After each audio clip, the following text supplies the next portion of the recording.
Hello everyone, Dan 14th Prime here. Want to do a video share out today with you guys on the Hot Toys Avengers Infinity War Bucky Barnes, aka the White Wolf, aka the Winter Soldier. Hot Toys has done a fantastic job on this figure, despite the very underwhelming screen time that Sebastian Stan had in Infinity War. There is nothing underwhelming about this figure. Hot Toys has really knocked it out of the park. This figure is really just everything you expect and want a Hot Toys to be. You've got fantastic soft goods with great tailoring, great color. You get good articulation. They give you an outstanding head sculpt with, I think, a phenomenal likeness to Sebastian Stan. And finally, a fantastic set of accessories. Now, this figure is not extensively packed out, but you get good options in hands, a knife, and the big gun there, as well as a vaporizing left arm from the snap. So when I think about Hot Toys, those are some of the key attributes, and I think this figure really does good to great on each and every single one of those. Now, if you're interested in seeing the pack out in the box of this figure, check me out on Instagram, same handle, Dan14 Prime. Or for this figure, I actually tried something new called Unboxing Insanity. And don't forget, if you're interested in picking up Bucky Barnes here, check the link down in the description below. As always, any shopping you do through those links supports the channel, no cost to you, and I do very much appreciate that. All right, let's jump in here closer and check Bucky out. So let's start off with a brief overview of Bucky here, just the outfit. He has on a green pair of tactical pants and an interesting tactical looking jacket as well. I'd say overall the outfit, it's very similar to Civil War. Civil War is black on black, but the tactical pants, the way the collar comes up high, all reminds me a lot of Civil War. It's really more this flap mechanism of the jacket and of course these collar pieces that are sort of the new twist. And I do think this type of look definitely works for Bucky. Side profile here, just classic action figure really. I mean, good symmetry and build, nothing really extremely bulky or protruding or anything like that. I do prefer on this version of the figure versus Civil War where he has sort of this cloth, soft, good boot cover that the pants tuck under. I like that better than how they did Civil War because the pants would sometimes often come untucked. And he's got this pretty cool tactical just right arm guard there. Back view of the figure here. What can you say? Just keeping it tactical. Got the knife strapped around the leg there if I hadn't pointed that out. Some of these rubberized bits on the jacket seem to limit some of the articulation through the torso. I have noticed I haven't gotten as much articulation through there as I would have expected. And here we got the money shot side. The vibranium arm, sort of like this gunmetal gray or even a bit darker towards black color tone with the gold highlights through all the crevices. It looks cool, but I will say I do miss the classic silver arm with the red star. Having gotten rid of my Civil War figure, I do miss that look. Let's jump in close on the head sculpt now, and I will say they nailed it, I think. I mean, this head sculpt is one of those next level head sculpts. Civil War was good, this one's even better. And again, across all the head sculpts that I've seen in 2019, this is definitely towards the top.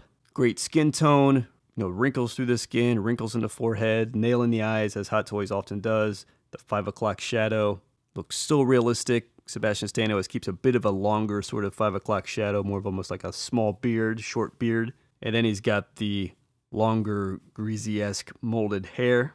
And just back up here a bit and take a look at the overall top half of the figure. You can check out the tactical vest. I think it's really, really kind of neat. Interesting design. I think Hot Toys has nailed the movie accuracy of it.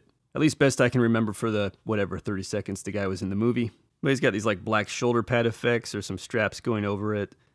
The arm gauntlet with some silver buckle accents there as well. It looks like underneath or behind this, he's still got his, high collared zipper jacket below.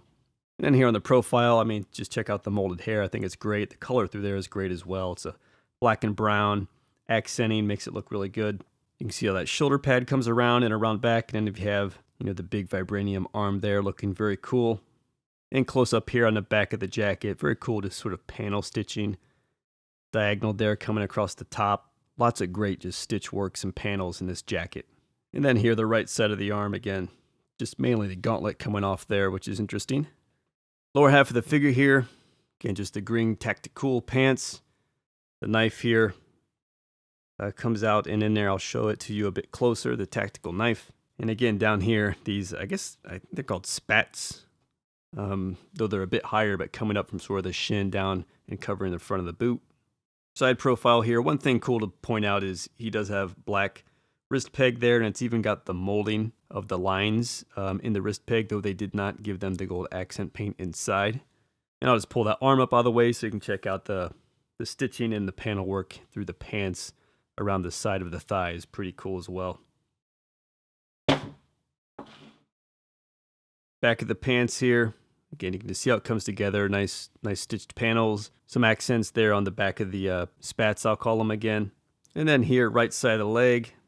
Just get the arm up so you can take a look at the tactical knife sheath. And the arm gauntlet there, I feel like that's sort of been in between the lines I've been showing you. So there's a full-on view of that forearm armor.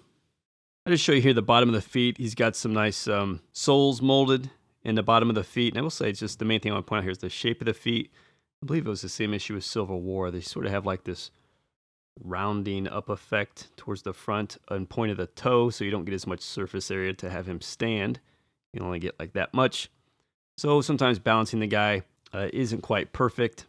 Let's spin through accessories here. He comes with this all black tactical knife. Got like a serrated edge. And the main accessory, as was the case with Civil War, is that gun.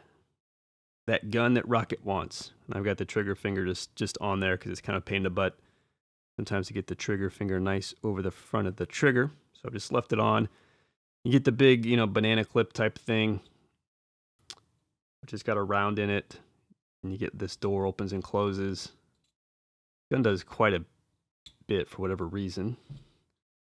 You can pull that out, give yourself basically a full stock to the gun. This thing sort of raises a bit. This scope piece comes off. It's separate in the box.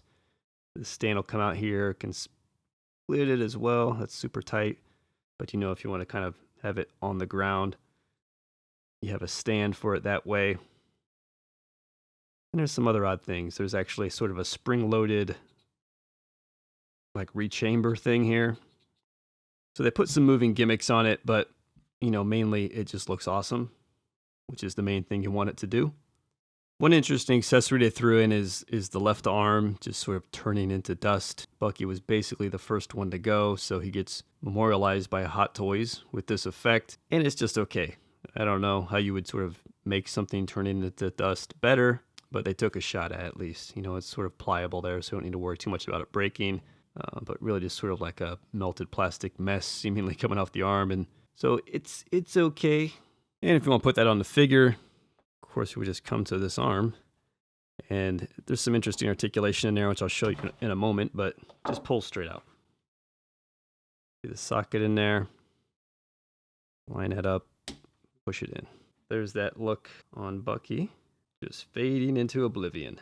So next up here, we have the hands. They basically come in sets. This here is the knife holding hand for either side. And it's pretty good. You can see some of the fingernails. I would say I've seen better fingers from Hot Toys, but the overall glove and everything looks good. And then here, just the mechanical vibranium arm looks fantastic actually, all the way into the palm, all the gold lining. Set of the trigger finger hands. Again, one was on the gun already that I showed you. Set of these light grip. This would be for basically like holding the underside of the gun, the barrel of the gun. That would be. Pair of your standard fists. Again, I had one on the figure that you've already saw. And then a pair of these, palming type hands. I think a lot of these just carry over from Civil War. Again, I don't have the figure anymore, but this sort of reminds me of the, the fight scene hand where he's going into the Mark 46 arc reactor, of course, on the other arm. And then lastly here are pretty standard Bucky Barnes, Avengers Infinity War base with your standard crotch grabber. Just a bit quickly here on articulation. Again, it's always good to get this type of figure where you get most of the articulation and you don't run as many limits as you tend to with most Hot Toys figures these days. Of course, the molded hair is going to restrict the head a bit, so it's less of an issue looking down. But definitely going back, you run into the back of the hair back there. But you can get some. This neck sort of can move a couple different sort of ways, right? So you can king tut it and stuff like that. Arms out to the side, I think that's great. No issues there at all. So you can make that classic Rocket pose, with the gun and him holding him. You can do that. Again, in here, you get like really just a moving shoulder socket. So you can really kind of pull that down and just, do some odd things, but it helps helps get things where you want them to be.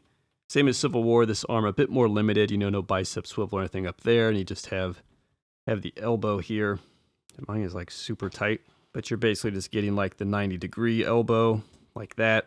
And then if it's straight down, you can twist it there at the elbow as well. Usual stuff at the wrist peg, you know, better on this side. And you get a bit up there at the shoulder on this side, so more of a typical body. Now here, again, it's like, I feel like there's something just really, there's the inside of that, and there's the zipper. Feels like he's just really got something like right here that makes him not want to crunch or anything. But the waist, I think, is pretty good. Could also, you know, you get a bit of tilt as well. So, like I said, pretty darn good, but not perfect. But because he's just a guy in clothes, we're getting most of it. Now here, that's pretty limited. They didn't do the panel in the crotch, which they've done for some of the Captain Americas. They should have did that. That would have helped that quite a bit, but still, that's pretty good, actually. It's what you're going to need. And in terms of getting the leg up, it's, you know, maybe 70 degrees. I'm sure if you really ride the pants up, you could do more. The knee is fantastic. And normal ankle peg stuff, and it's pretty good because of the soft spat type thing. Doesn't restrict as much. And also, I think, you know, up top, there's a bit of that thigh swivel up there as well. So it's all great. And really, the main restriction, again, is just this crunch in the torso. And then just, if you want to get the leg up really high, because you might want to have him kind of crouching, you can do it, I think. But the pants get really, really tight. So there you have it. Hot Toys Bucky Barnes from Avengers Infinity War. I was on the fence given his limited involvement in the movie, but having gotten rid of my Civil War version, in general, I find myself going pretty deep into Infinity War. He was on my radar, and when he came in stock, I just had to pull the trigger. I just thought the figure was too good overall, the head sculpt was too fantastic to pass it up. $243, again, link down in the description below. Any shopping you do through those links supports the channel at no cost to you, and I do very much appreciate it. But again, when you think about the wheelhouse of Hot Toys, you think 12-inch action figure, fantastic soft goods, good articulation, amazing head sculpt, and amazing accessories. And this guy delivers on all of that. Makes him a great Hot Toys. Though not a lot of accessories, what he has is fantastically done and significant. So for all those reasons, I'm very happy to have him in the collection. And I'll have to get him up there on the shelf with his boy Cap. As always, follow me on Instagram, same handle, Dan14thPrime. Please subscribe, like, comment, and or share the video. It supports the channel, and it supports this video very much, so I appreciate that. Alright guys, thanks for checking in on this Hot Toys video share out. I'll see you next time.